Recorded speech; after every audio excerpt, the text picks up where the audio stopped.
you and your colleagues in FM through that all of you had the admirable. Sẽ tập trung để hoàn thành cái nhiệm vụ mà huấn luyện viên trưởng đề ra thôi, còn không có phân biệt về tuổi tác.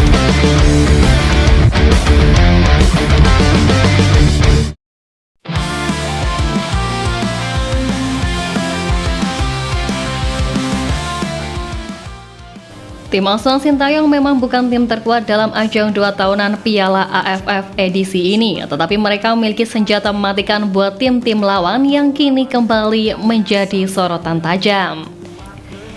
Ya, senjata jitu lemparan ke dalam Pratama Arhan di ajang bergengsi ASEAN ini terbukti mampu menjadi momok gol buat tim lawan di 2 laga yang telah dijalani. Pratama Arhan mampu mencetak assist dari 3 gol dari 4 gol yang telah dicetak oleh timnas Indonesia dari 2 laga melawan Myanmar dan Laos.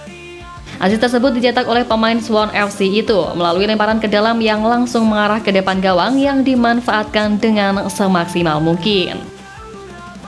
Ya, bahkan satu-satunya gol skuad Garuda atas Myanmar berawal dari lemparan Pratama Arhan yang akhirnya menjadi kemelut di depan gawang. Mengetahui senjata jitu andalan skuad Asuhan Sintayong di ajang ini pun menariknya membuat mantan asisten pelatih timnas Vietnam era Philippe Rochi yakni Lee Min-dong mengatakan bahwa Pratama Arhan sering membuat kecurangan saat melepaskan lemparan ke dalam. Nah, salah satu momen yang dikritisi oleh Lee Min-dong yakni saat timnas Indonesia U23 bertemu dengan Vietnam U23 di semifinal SEA Games 2023, di mana saat itu Pratama Arhan disebut melepaskan lemparan ke dalam 15 meter dari jarak yang seharusnya. Dan karena itu pemain milik Suwon FC tersebut lebih dekat ke gawang dan nyaman melepaskan lemparan ke kotak penalti timnas Vietnam yang kemudian disundul oleh Komang Teguh dan membuka keunggulan 1-0 timnas Indonesia U23 atas Vietnam U23. Ya, dalam laga tersebut timnas Indonesia U23 menang dramatis 3-2 atas Vietnam U23 di mana gol kemenangan skuad Garuda Muda dicetak oleh Muhammad Taufani di ujung laga. Satu jiwa, satu tujuan, Garuda bangkit.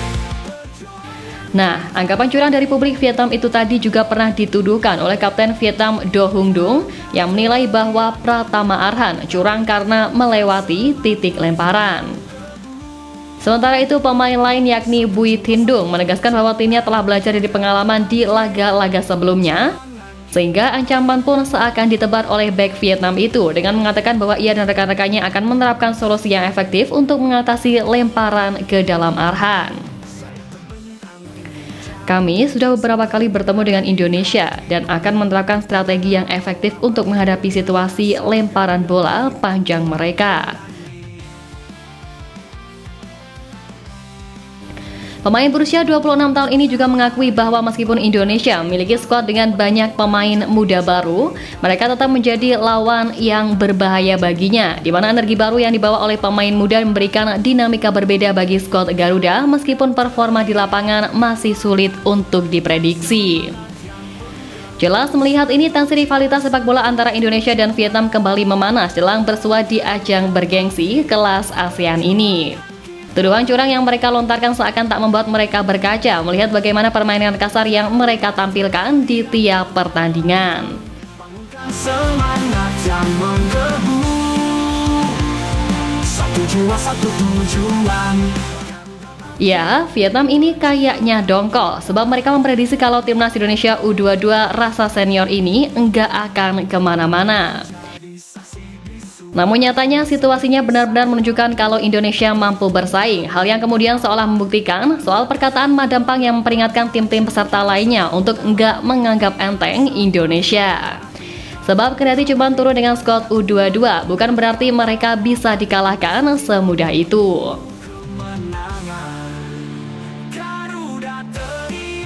Memang karena meskipun usia mereka muda, tapi beberapa pemain secara pengalaman memang sudah sering terlibat dalam turnamen besar, sehingga secara mentalitas tim ini sama sekali nggak boleh dianggap remeh. Salah satu media Vietnam yakni Soha bahkan menganggap kemenangan Indonesia atas Myanmar sebagai surat perang ampuh yang ditunjukkan kepada Vietnam, di mana secara kualitas meskipun nggak sebagus dari tim utama Indonesia, namun mampu memberikan nuansa yang positif dengan tim muda. Ya, timnas Vietnam memang terkenal sering bermain kasar, yang tampaknya harus berhati-hati dalam kompetisi Piala AFF 2024 karena sudah ada penggunaan VAR. Federasi Sepak Bola Asia Tenggara atau AFF telah menyepakati rencana penggunaan teknologi VAR dalam gelaran tertinggi ASEAN kali ini, di mana seperti yang telah diinformasikan sebelumnya, AFF akan mulai menerapkan teknologi VAR dalam semua turnamen tingkat kawasan pada tahun ini. Piala AFF 2024 yang merupakan turnamen paling bergengsi di kawasan ASEAN ini juga akan menjadi ajang pertama yang mengadopsi teknologi tersebut. Sebagai informasi, VAR dalam Piala AFF 2024 akan dioperasikan oleh pihak ketiga, yang mana pada fase grup setiap pertandingan akan dilengkapi dengan 10 kamera untuk merekam jalannya laga. Jumlah kamera ini akan meningkat menjadi 12 pada pertandingan semifinal dan juga final, dan jelas milik aturan baru yang diterapkan oleh AFF. Kecurangan Vietnam di tiap laga nanti bakal terawasi. Lambangkan semangat yang menggebu, satu jiwa, satu tujuan. Ya, di luar dari itu semua kayaknya penting juga nih bagi coach untuk melakukan evaluasi besar-besaran untuk menyambut laga-laga selanjutnya. Seperti misalnya keputusan coach untuk memasang 7 debutan di skuad timnas Indonesia di laga perdana, sejatinya menjadi keputusan yang sangat bagus karena itu bisa jadi sebuah kejutan. Selain itu, tentunya hal tersebut juga salah satu cara untuk menguji sejauh apa para pemain muda bisa mengatasi tekanan yang ada. Tapi kalau boleh jujur, di babak pertama laga melawan Myanmar lalu, para pemain timnas kelihatan belum tune in dengan satu sama lain sehingga banyak passing error, miskom, serta salah pengertian. Ya memang lawannya skuad senior, tapi kembali lagi, kalau para pemain bisa lebih pede, ya nyatanya mereka akan keobok-obok juga. Dan selain itu, apa yang dirasakan oleh Vietnam sejatinya memang dapat dimengerti dengan persiapan yang super duper serius. Vietnam ngebet juara tahun ini, apalagi tim-tim unggulan lainnya nggak turun dengan komposisi terbaik. Dan terlepas dari apapun, sejatinya masih banyak PR. Kendati di 2 match kemarin Indonesia ya bisa dibilang lumayan. Tapi harapannya di pertandingan selanjutnya, para pemain bisa lebih pede serta nggak kelamaan dribbling. Mudah-mudahan juga buat semua pemain di laga ketiga melawan Vietnam nanti, para pemain yang dipercaya tampil bisa memberikan yang terbaik di laga kali ini. Mungkin kalau melihat kemarin ada beberapa pemain debutan yang mainnya cukup oke, kayak Kadek Arel, Donny Tri, serta Victor Detan adalah nama-nama yang layak diberikan kesempatan lebih dari Koshin di laga-laga selanjutnya. So, semoga makin hari makin berkembang, karena sekali lagi kalau soal skill, individu Indonesia nggak kekurangan talenta. Hanya saja yang kurang dari pemain kita adalah soal kebanyakan teknik dasar serta visi bermain.